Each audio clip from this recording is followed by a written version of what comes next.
ओलाइव heart care centre जो कि बंगला number 120 phase 3B1 Mohali में स्थित है। यहाँ पर ECG, इको, TMT, होल्टर और अलग अलग तरीके की फैसिलिटीज मौजूद हैं। डॉक्टर अमित गुप्ता जो कि MD DM कार्डियोलॉजी हैं और दिल के मरीजों के लिए एक वरदान साबित हो रहे हैं। दूर दूर से मरीज ओलाइव हार्ट केयर सेंटर पहुँचते हैं और यहाँ पर अपना इलाज करवाते हैं। हमारी पंजाब प्लस की टीम ने डॉक्टर अमित गुप्ता और डॉक्टर सुचिता गुप्ता जी के साथ विशेष मुलाकात की। पेश है पंजाब प्लस की टीम से एक रिपोर्ट।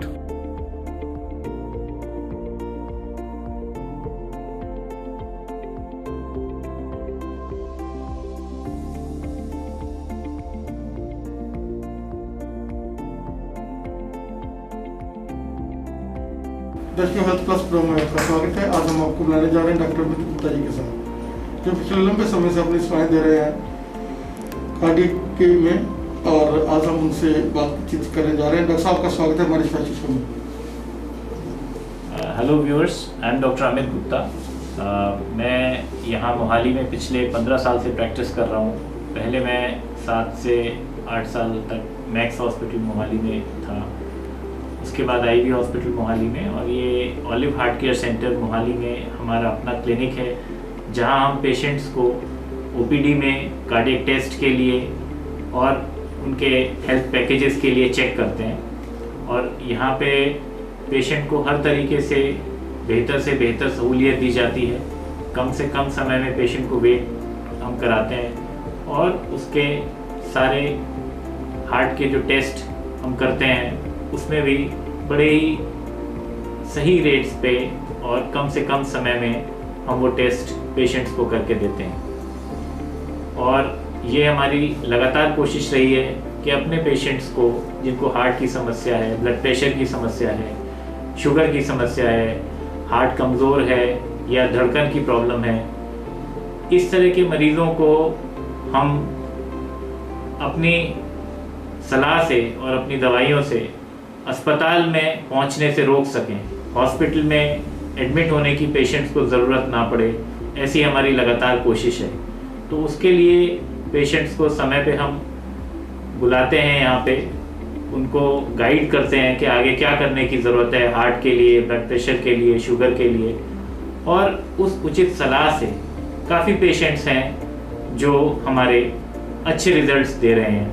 और इस ट्राई सिटी में हमारे जो पेशेंट्स का ओपिनियन है वो काफ़ी पॉजिटिव है। जैसे आपने बताया कि पॉजिटिविटी और रिजल्ट ओरिएंटेड जो है ये हॉस्पिटल है। डॉक्टर साहब, जैसे आजकल शुगर का बहुत ज़्यादा बढ़ रहा है, और जैसे कोरोना काल में हमने देखा कि शुगर के जो पेशेंट हैं वो बहुत ही जल्दी जो है ज़्यादा जो उनको सीरियसनेस जो आ रही थी, क्या कहना चाहिए?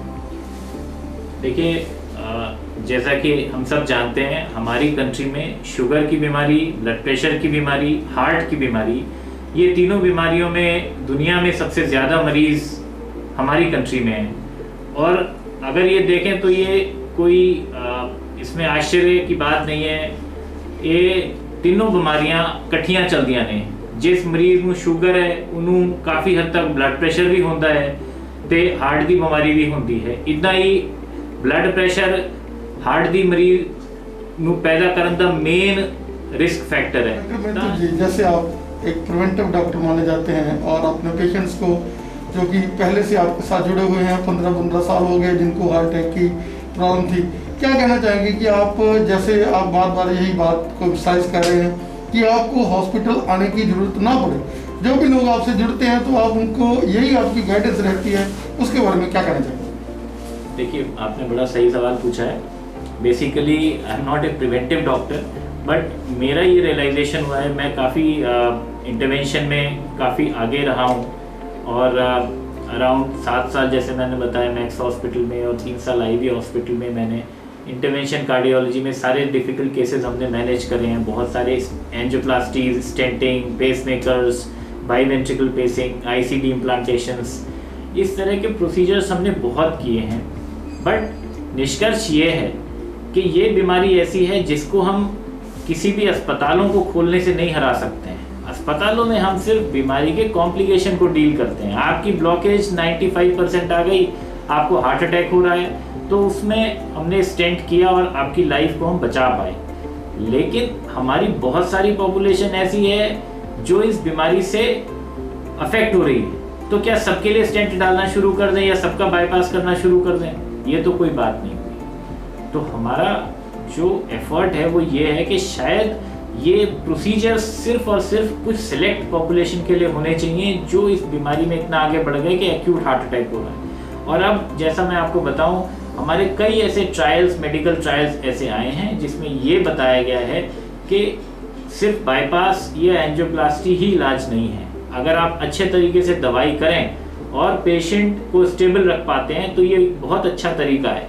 हर एक को प्रोसीजर के लिए बताना जो बहुत अफोर्डिंग भी हमारी पॉपुलेशन नहीं है उसके लिए मुश्किल हो जाता है। तो हमारा सबको यही कहना है कि इस बीमारी को आने ना दें, आए तो क्या उसको हम कम से कम पैसे में उसको मैनेज कर सकते हैं उस पेशेंट की लाइफ के लिए, क्योंकि ये प्रोसीजर्स सिर्फ उन लोगों के लिए बेहतर साबित हुए हैं जिनको हार्ट अटैक हो रहा है, जिनको बीमारी इस कदर बढ़ चुकी है कि और कोई इलाज नहीं है।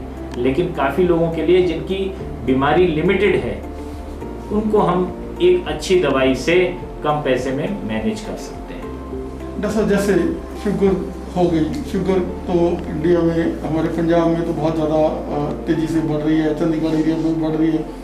अगर शुगर होगी तो उसके साथ जो है लोग हैं वो ये कहने लग जाते हैं शुगर होगी भी नहीं, इसने मीठा नहीं खाना और उसको पकौड़ी दे दी, उसको नमकीन दे दिया।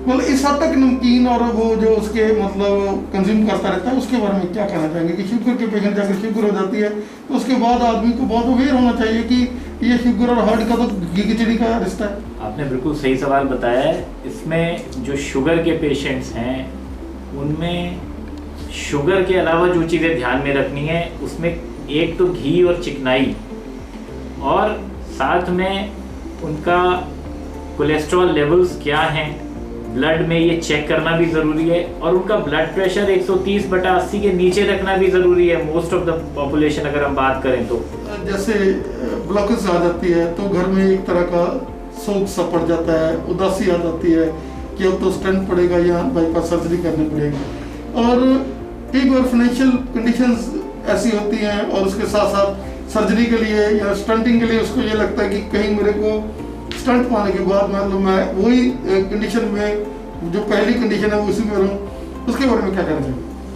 देखिए, आपने ये बड़ा सही सवाल किया है, क्योंकि आजकल हमारी जो कंट्री है उसमें आई वाज जस्ट रीडिंग, हमारी कंट्री में बहुत रिच लोग जो हैं वो बहुत कम हैं। ज़्यादातर पॉपुलेशन वो है जो बहुत ज़्यादा अफोर्ड नहीं कर पाती, और हेल्थ केयर जो है हमारी कंट्री में इसलिए एक्सपेंसिव हमको लगती है। और अचानक से अगर आपको पता लगे कि आपको हार्ट में स्टेंट या बाईपास की ज़रूरत है तो कॉस्टिंग काफ़ी आ जाती है। तो ये एक हमारा लगातार कोशिश रही है कि अगर किसी पेशेंट को हम दवाई से मैनेज कर सकते हैं, तो ऐसे बहुत सारे हमारे पेशेंट्स हैं जो सिर्फ दवाई पे काफ़ी स्टेबल हैं और काफ़ी अच्छा परफॉर्म कर रहे हैं। हाँ, ये मैं नहीं कहूँगा कि एंजियोप्लास्टी नहीं करानी चाहिए या बाईपास नहीं कराना चाहिए, ये बिल्कुल इम्पॉर्टेंट है, लेकिन डिफाइंड है कि किस में होना चाहिए। हर एक में ब्लॉकेज के साथ इसकी ज़रूरत नहीं है। सिर्फ उन क्रिटिकल ब्लॉकेजेस से जिससे कि पेशेंट कंफर्टेबल नहीं है, या उसकी लाइफ अफेक्ट होती है, या लॉन्जिविटी अफेक्ट होती है, या पेशेंट को एक्यूट कंडीशन है जिसमें हार्ट अटैक हो रहा है, तभी इसको करने की ज़रूरत है।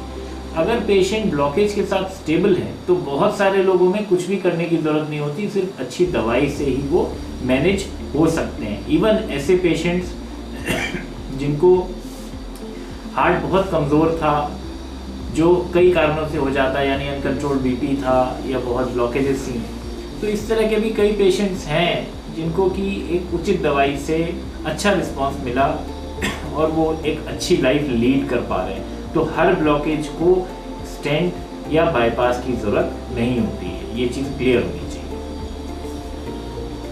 जैसा आपका बहुत बहुत धन्यवाद जो आपने हमें आज कीमती समय दी, और हम चाहेंगे इस चैनल के माध्यम से आप जैसे डॉक्टर जिन्होंने इतनी बड़ी सेवा की है, चंडीगढ़ में पहले मैक्स में आपने अपनी सेवाएं दी, आईवी हॉस्पिटल में दी और अब यहाँ पर दे रहे हैं। हम चाहेंगे कि इस चैनल के माध्यम से जो आज आपने अवेयरनेस दी, और दर्शकों के मन में जिन लोगों के भी घर में कोई ना कोई ब्लॉकेज वाले पेशेंट हैं या उनको भी ब्लॉकेज कभी भगवान ना करे आ जाए, तो उसके लिए जैसे आपने बताया कि हर ब्लॉकर्स के लिए स्टंट जरूरी नहीं है, और आपने हमारे दर्शकों को अवेयर किया, खाने की बात करें, शुगर वाले पेशेंट्स को ब्लड प्रेशर का आपने बताया कितना मेंटेन हो सकता है।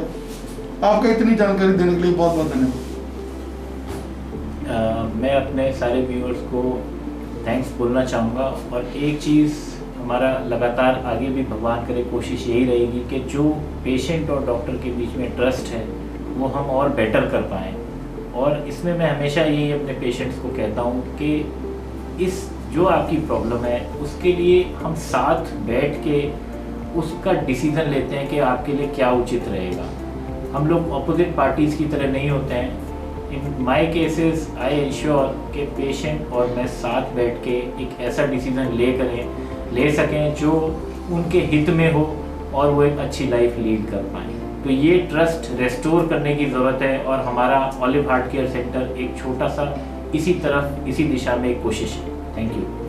ऑलिव हार्ट सेंटर जिसमें केवल डॉक्टर्स ही नहीं, उसके साथ साथ यहाँ मेडिकल टीम, बहुत बड़ी मेडिकल टीम है, उसमें हर तरह की फैसिलिटीज़ अवेलेबल है, और इनकी खुद की लेबॉर्ट्री है, और उसके लिए हम डॉक्टर साहब से बात कर रहे हैं। मैडम, आपका स्वागत है हमारे फैसिलिटी में।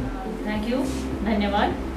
मैडम, ये तो सोने पे हम सुहागा मानेंगे कि जिस तरह से एक हार्ट का ये सेंटर है, उसके साथ सारी जो इन्वेस्टिगेशंस हैं वो भी आप साथ साथ कर लेते हैं, जिसके लिए आदमी को एक ही छत के नीचे सारी सेवाएं मिल जाती है। क्या कहना चाहिए?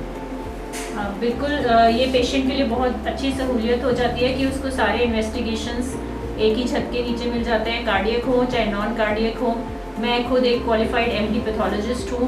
सारे tests, blood tests, urine, stool और कैंसर मार्कर्स और सब कुछ हम खुद सुपरवाइज करके पूरे क्वालिटी चेक के साथ रिपोर्ट करते हैं। अच्छी क्वालिटी की रिपोर्टिंग है, रिजल्ट्स बिल्कुल हमारे यहाँ एक्यूरेट हैं। और हार्ट के लिए जो स्पेसिफिक ब्लड टेस्ट होते हैं, हार्ट को अर्ली डिटेक्ट करने के लिए, हार्ट ट्रबल को, वो भी हम हमारे यहाँ कर रहे हैं, जैसे कार्डियक प्रो BNP वगैरह जो स्पेसिफिक टेस्ट है, या हार्ट अटैक के लिए एक ब्लड टेस्ट होता है ट्रोपोनिन आई वगैरह, वो हम इमीडिएट रिपोर्टिंग कर रहे हैं, जिससे कि हार्ट पेशेंट्स को बहुत सहूलियत मिलती है। टेस्ट कराने के लिए इधर उधर भागना नहीं पड़ता। और हमारे पास सारी लेटेस्ट क्वालिटी की मशीन्स हैं जो कि पूरी तरह कंट्रोल्ड हैं, जिनके रिजल्ट्स वेरीफाइड रहते हैं। तो पेशेंट्स के लिए हम पूरी तरह से कोशिश करते हैं कि उनको जितनी एक्यूरेट रिपोर्ट्स प्रोवाइड कर सकें हम वो दें। डॉक्टर साहब, क्या कहना चाहेंगे कि अगर आप 50 क्रॉस कर रहे हैं, थोड़ा BP आपका बढ़ रहा है, शुगर के आप पेशेंट है, तो उन लोगों को इन्वेस्टिगेशन तो रेगुलर करानी चाहिए? मतलब कितने समय में उनको रेगुलर इन्वेस्टिगेशन करानी चाहिए? बेसिकली हम ये कहते हैं पेशेंट्स को कि हर 3 महीने पर अपने रूटीन सारे ब्लड टेस्ट कराएं, जिसमें कि उनका कोलेस्ट्रॉल लेवल कितना है, ब्लड शुगर लेवल कितना है, किडनी का क्या स्टेटस है, लिवर के क्या टेस्ट्स हो सकते हैं, जिससे कि कोई भी बीमारी देखिए, जैसे हम पहले कहते हैं कि prevention is better than cure.